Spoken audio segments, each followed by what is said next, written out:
Hey guys, I am Stony in the city, and you are tuned into another episode of More Than a Felon. And it's my second episode, and I really want to thank everybody for just subscribing to my YouTube page and just sharing it because that means so much to me. Because sometimes I be feeling like y'all don't care, and then I'll be like, but y'all do care. So please continue to subscribe. I had a YouTube channel 2 or 3 times before, and I never had like over 13 subscribers. I don't know if I wasn't pushing it or not really focused or wasn't on it, but I never had over 13 subscribers in my life of YouTubing.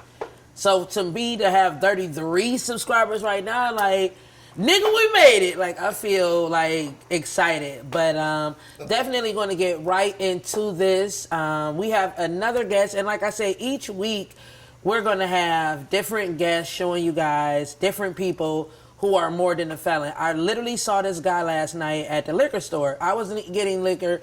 I was getting food from the liquor store. And he was like, you that lady, that felon lady. I'm like, the felon lady? He was like, more than a felon? I'm like, right, yeah. He was like, yeah, telling me his story, how he just got out of jail. He has a job already. How before he had a clothing line, he got back out. It was just dope. And I was just like, I'm interviewing you. He like, please. I'm like, I got you. So I'm happy, that people would see me and say, hey, you that felon lady. Like, yeah, I'm that felon lady. Like, right. Good job, felon lady. But we have a guest this week. We have Jeff Brown in the building. And I remember at one point, like, when you told me that you was a felon, I was like, who? I know you fucking lying. Yeah. Well, you know what I'm saying? Reaction. And I think that's pretty dope because I tell people so much that I'm a felon, they know. Mm-hmm. You know what I'm saying? But I think it's cool when you don't even expect or think that you would have a record or been to prison or anything like that. Like, that's pretty dope. I always looked at you like political Jeff Brown. You know what I'm saying? Like, that's just how I looked at it. But I'm glad to have you here. I'm glad to be here with you. Well, I'm glad to be here in your shit, okay? I'm glad to be here with you, and I think what you're doing is amazing. Thank you. It's not easy to tell the story because sometimes, people can't always handle Absolutely. But, we overcome by the power of the testimony. So, I'm just here to contribute to help somebody if I can. So Absolutely. Yay, no problem.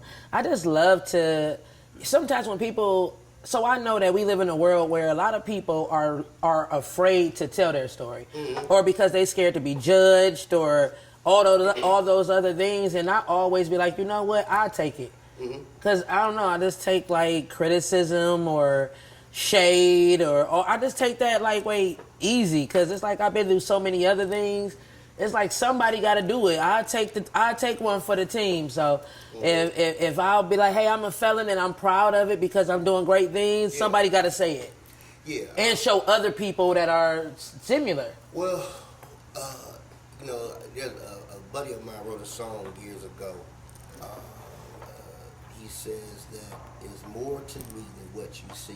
I'm living in a blessed place. And when I look at the format of More Than a Felon, there is more to what people see. Absolutely. Past the situation of being an ex-felon. And then when I look at myself, More Than a Felon really defines who I am. Absolutely. And, again, I was shocked when I went to prison. I was upset. I was mad. I had all these different thoughts and emotions. So how long did you do in prison?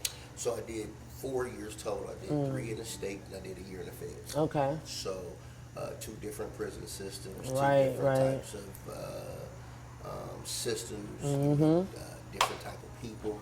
For sure. Different type of communities, and most people don't understand that when you're behind the walls and you're behind that fence, it's a whole other community outside of what we normally see on everyday situation, right?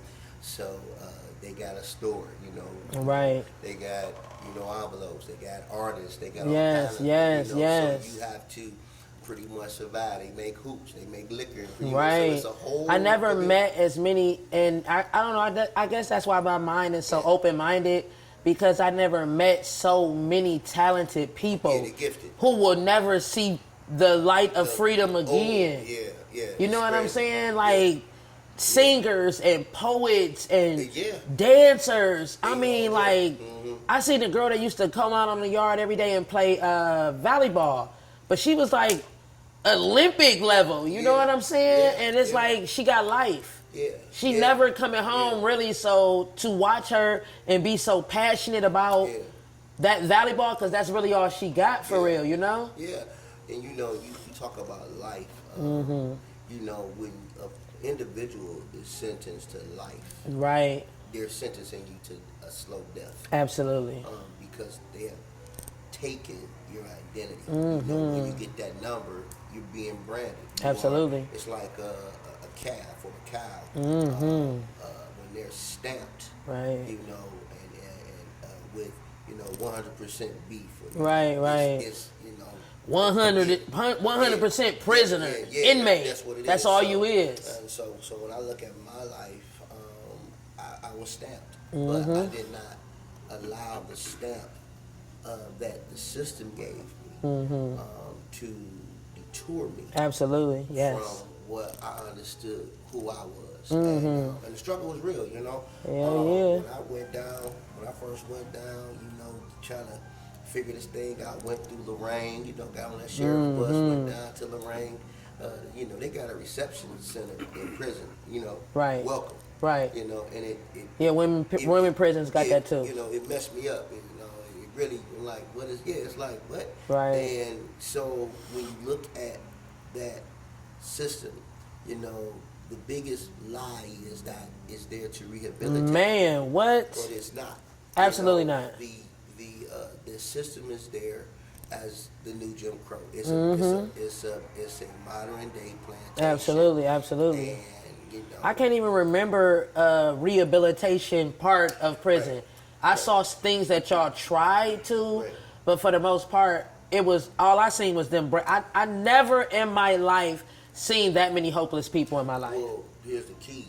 I tell people, somebody said, well, how did you come out so great? I said, prayer and support. Right. So, and the support that I received was from my mother, my grandmother. They would come out to see me, my sister, my pastor, and so all of that played a major role. It gave me something to live for. Right. When I was ready to give up. Right. So it gave me something, and the challenges, and it's pretty sad.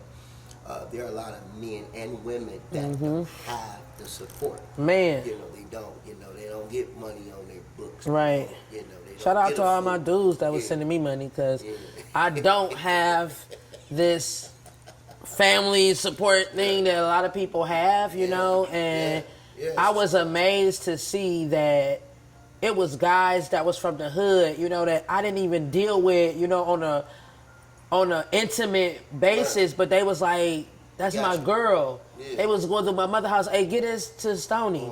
Even though my mother was not sending it to me. We ain't gonna talk about that though. But it was like, wow, like, and it was people who, my girls that I was with when I caught the cases. They was like, deuces. I'm like, damn, well, I thought we was set it off. Yes, and that's the challenge, rehabilitation comes through support. Yes, it does. And the system is not built for support. It's not built to rehabilitate.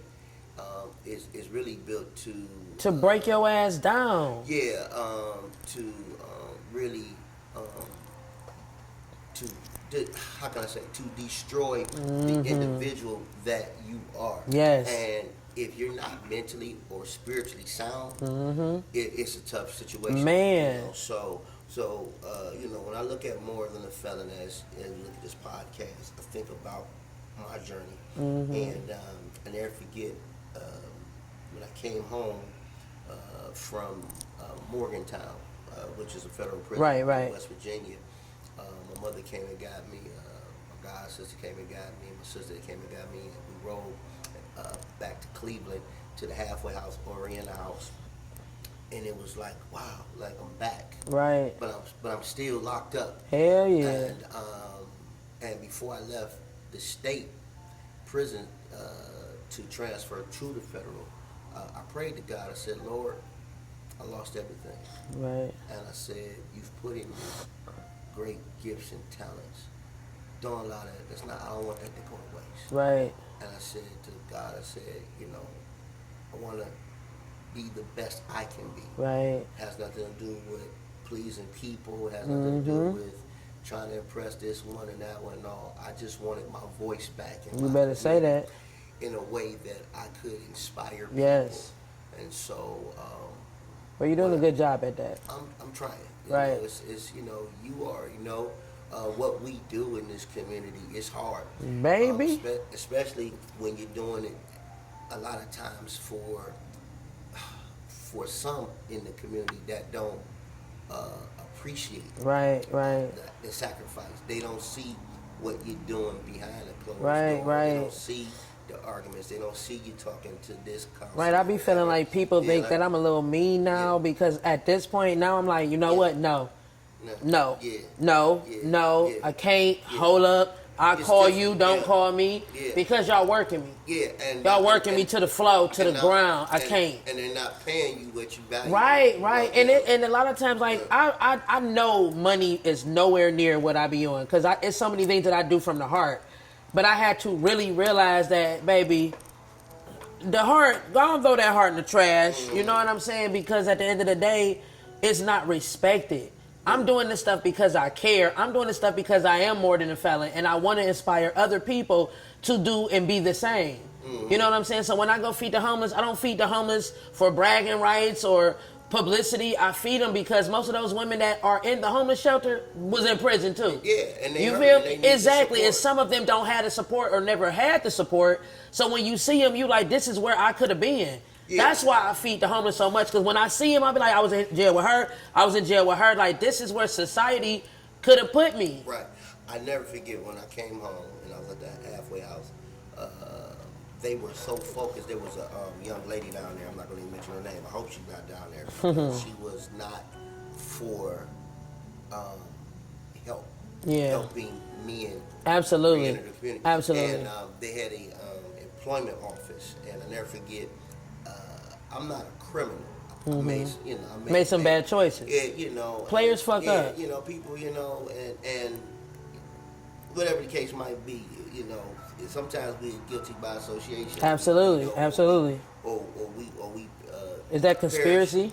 Yeah, right. Yeah, right. That's what they call it. For lack of knowledge. Absolutely. So everybody's situation is different. But at the end of the day, I never forget that there was a black lady, that was working, and she was sending people back because they couldn't find jobs.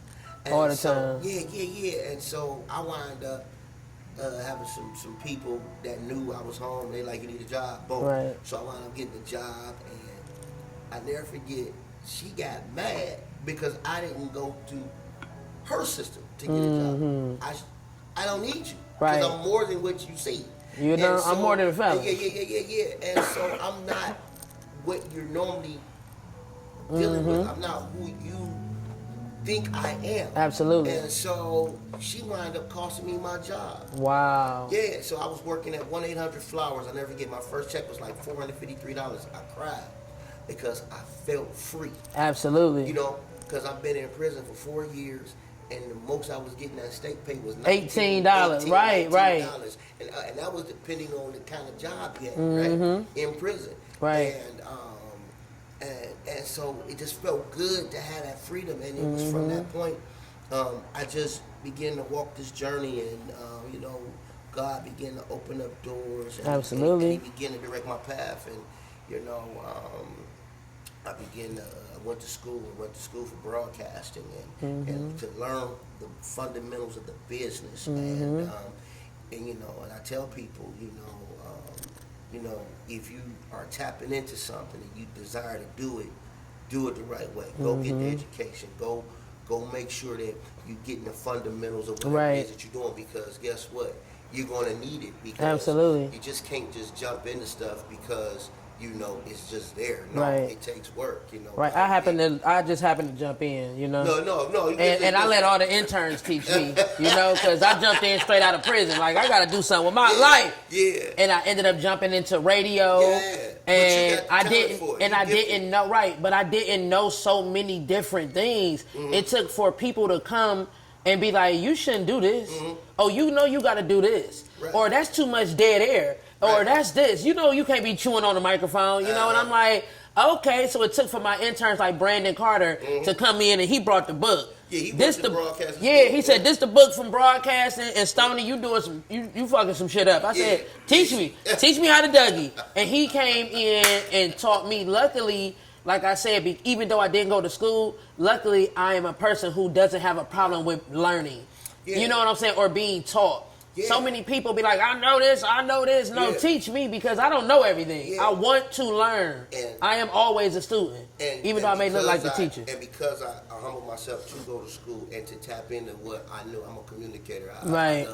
I'm the life of the party, and I've always been told that I should be on TV. I should have been on radio.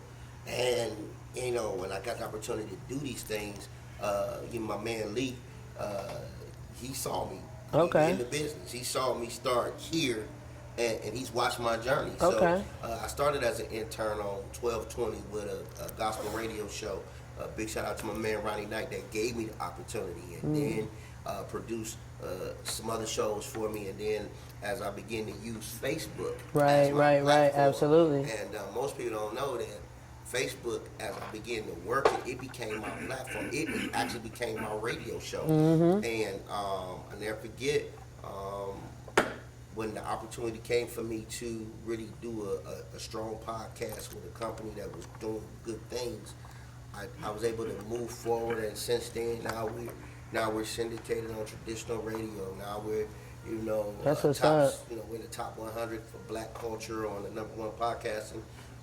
More than the Felon. Platform in the world, iHeartRadio. Mm-hmm. We're doing numbers in Apple Podcasts, Spotify. I mean, now we got celebrity. I remember when I first, I'm actually getting ready to celebrate 5 years for the Jeff Brown Show. Okay. Valentine's Day. Okay. And we started Valentine's Day 5 years ago. That's what's up. And I remember always thinking about, I wanted some celebrity interviews, and I've been blessed to, make some wonderful relationships. Absolutely. And, we just had Kim Whitley on, big shout out to her. And it's just a lot of good things have happened. And again, I did not allow myself to be disqualified because of the past. Absolutely. Because I understood I was qualified because God gave me a future. Mm-hmm. And so, anybody that's listening, I want people to understand, stop disqualifying yourself. Right. Of what you think is holding you back. Yeah. And what the world say you. Right. You have to understand who you are. Absolutely. You understand your value. You got to understand that you got a dream. Mm-hmm. Because you've been a felon don't mean you can stop. You have to stop dreaming. Right. Just because you're a felon don't mean that you don't have you got to stop writing down plans and goals. Right. I just made a post the other day and said I remember I used to be scared to tell people that I had a felony. Nah. I used to be like, because I thought from what prison taught me, you'll get rejected. They're going to say no. Oh, they're going to frown upon you. So, when I got out and I'm trying to do this and do that, they like, you got a felony? It's like, oh, no, not that question. Until I start being like, and actually realizing that felony ain't holding shit back. So now I'm like, yes, I do got a felony. Like, oh, did you know I'm damn near lead with that. I am a returning citizen. I've been to prison. But let me tell you about the things that I'm doing now. It took for me to realize, like, hey, don't let that hold you back. And then it also made me realize that I have to bring that out of other people. Mm-hmm. Because so many people be like, help me get a job. I got a felony. Man, I can't get a job. No, you aren't applying yourself to get a job. It's people that got felonies that got great jobs, 401ks, all kind of stuff. So it's really you holding you back. Yeah. It's people that don't have a record that ain't doing shit. Yeah. So don't, you know what I'm saying? Like, yeah, it's never going to hold you back. You only going to hold you back. I want to comment a little bit. I want to expand on that because I was having a conversation with several city leaders, council folks, and some people that are trying to understand, because Cleveland, we're facing some difficult challenges as it relates to gang violence, young proximity crime. Everybody say black on black, but it's really proximity crime, and now we're dealing with a younger generation that really have no fear. And one of the things that they do fear is not making money, right? Having the money that they want to live lifestyle. And I think we have to. When I mean we, I'm talking about grassroots, media, political. We that have these platforms, we have to figure out how these young boys and these young women, okay, they need to figure out how they can make money legitimately, get a trade. We need to figure out how, because they're business people in the streets though. I mean, they doing what they do, even though it's illegal. How do we create vehicles for them to feel that they're financially secure, to bring them out of the streets? And these are the real conversations that we need to be having. Right. Because anytime people go to prison, it's about money. Think about it. It's all centered around money. There's some type of money involved. Right, or hate, or it's a lot of other stuff. Yeah, a lot of stuff, but what I'm saying, because what I realize is now, like, a lot of people try to say it's money, money, money, money, money. A lot of these motherfuckers don't even be wanting no money. I think people are more addicted to attention and power. A lot of, and sometimes money gives them that, but in reality, when you sit down and talk to a lot of these people, they don't even be caring about no money for real. Like, they want it, but in reality, they want that power. They want to be the boss. And I be like, well, when you getting some money? Because you can't be a boss if you broke. But so it be like, I feel like so many people are addicted to attention and power, because there's so many jobs. It's so many people out here right now that trying to get people jobs. So if y'all want some money, or if you want to start a business, or if you want to do this, why you ain't doing it? You ain't starting. You don't want no money. You want to be cool. You want to be accepted. Want the fast you life, right. You want that attention. I see so many young people doing it, and I'm like, damn, you ain't even. Like, money, it don't even see women, right. It's like I'll be like, damn, do men, are they? Because a lot of times when I grew up, people was chasing women. They was chasing that butt. You feel me? Or some of them yams. Nowadays, it's like they could care less about that. They are more trying to just look like I'm a Jay-Z type of dude, or you know what I'm saying? Like, listen, I get it, and it's. I just think everybody needs to come together and like really come together, because I've been working, like I said, I've been doing so many things in the community for so many years and working with so many people, and I at one point I didn't think the politicians cared, and then all of a sudden I was like, they do care, yay, and they care about the things I care about. Then I realized most of them didn't care either, because politics is like one of the biggest motherfucking the scams of the world, it seems like, because everybody really don't be who they say they be or what they say they for. So you be having to really pick through. I a lot of times, like I say I'm happy that we have a new mayor, Mayor Bibb. I like him, and I liked him. I had a mayoral debate at my office I had last year, and I met him, and he was the first person there. He came in, he was polite, he answered questions, he talked to everybody. He did so many things, and that impressed me. I met him, right. Yeah, so when I met Mayor Bibb, and I had the opportunity, man, of a lifetime. Right, that's what I was just about to say. You actually introduced him to the world at his winning camp when he won the mayor. Yeah, and he's very impressive.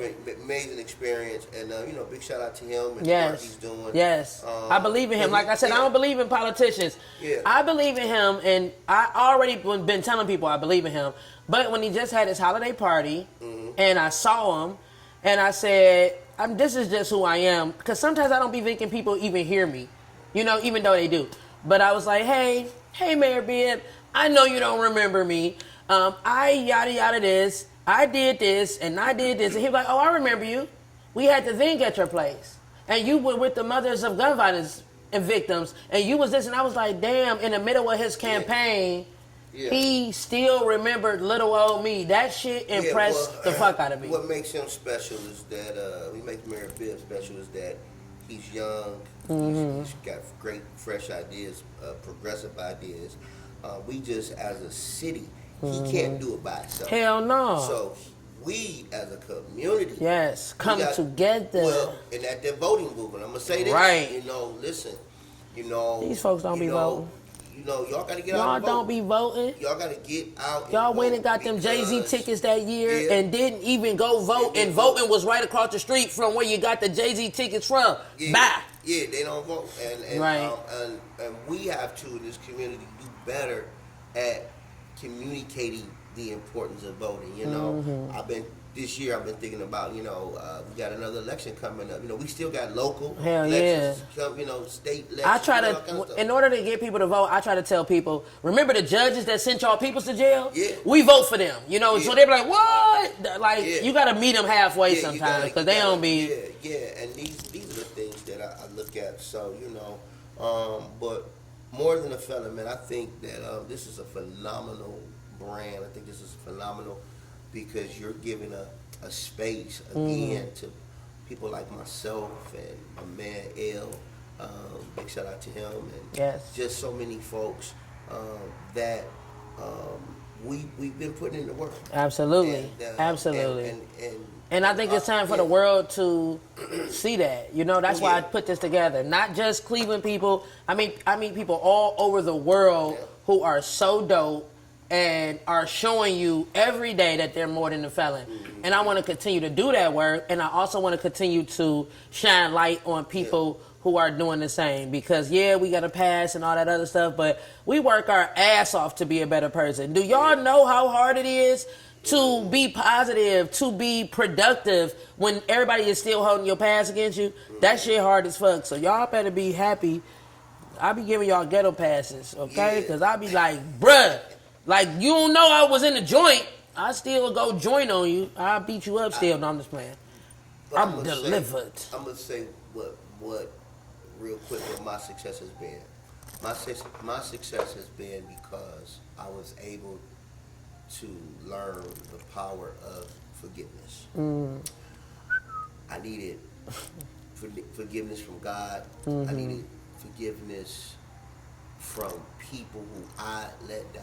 Right. But I also needed to forgive those that let me down. But the main forgiveness outside of forgiveness between myself and God was the forgiveness of myself. Hell yeah. I had to find me. Yeah, and I had to find healing in myself. And when I made that commitment in Lorraine, sitting on that bunk, I never forget the moment. It changed my life forever. And so I take that with me, and that has been the key. But the other part of it is I always tell people that our connection affects our direction in life. And so I would encourage anybody that's listening, watch who you are connected to. You better say that. Because who you're connected to, it plays a major part on your success and your failures. If you are connected with people who don't believe, they don't dream, they don't have goals, then guess what? I cut people off every day, B. Yeah, you're going to be the same way. But if you connected to people who are successful, they got dreams, they got goals, and they're making it happen, guess what? Ultimately, you're going to make it happen. Ultimately, you're going to be successful. That's why I just try to lead by example, you know? Yeah. And I just be transparent to let people know players fuck up. I always say that. And some people are like, is you a player? I'm just saying I like the saying, players fuck up. Just saying that we all fuck up. So don't be so hard on yourself sometimes, you know? Because I be hard on myself because I want to be great. I want to be the best. But sometimes I fall short, but that's okay because I'm trying. And a try beats a fail, okay? Before we get up out of here, though, can you give them any kind of information to get contacted with you, how they can follow you? Follow me on Instagram. Watch your shit. My TikTok is Jeff Brown Official. You be dancing on TikTok? Hell no. Oh, okay. I ain't know if you be like, hey. Nah, man. So my media, I got a media team that's trying to help me, you know, get good on TikTok, but they trying to get me to start doing that stuff. I'm like, no. Right. But no, follow Show me a on titty Instagram. every now and then. Follow me on Instagram. I'm on all social media platforms. Jeff Brown Official is my Instagram handle. TikTok, Jeff Brown Official, Jeff Brown Jr. on Facebook. Just follow me. I'm there, and make sure you guys tune in on iHeartRadio. Go subscribe to the Jeff Brown Show with Coco Brown. Big shout out to the FCB Radio Network as well. Yeah, just go subscribe, man. Go check out my interview this past week I had with Kim Whitley. You'll like this show. Make sure you guys go follow him. Make sure you guys stay tuned. If y'all not following me, which I'm sure y'all is, if y'all not, get with that. But make sure you guys continue to just tune in. I got so many dope people lined up. It's like the first episode dropped and Felons was reaching out to me. Like, yeah, when can I get an interview? I'm like, shit, what you doing, bro? Yeah. I'm going to interview as many people as I can, but this is called More Than the Felon, so I really want to see people who are doing great things. Now, I'm not saying because you got a job that ain't great. I'm just saying right now, I need to show the world how great people can be, okay? So it is time for me to get up out of here. Make sure y'all tell a friend and tell another friend about More Than the Felon. I am Stoney in the City. That is Jeff Brown, and I appreciate you guys for tuning in, and I will see you guys next week. Stay tuned.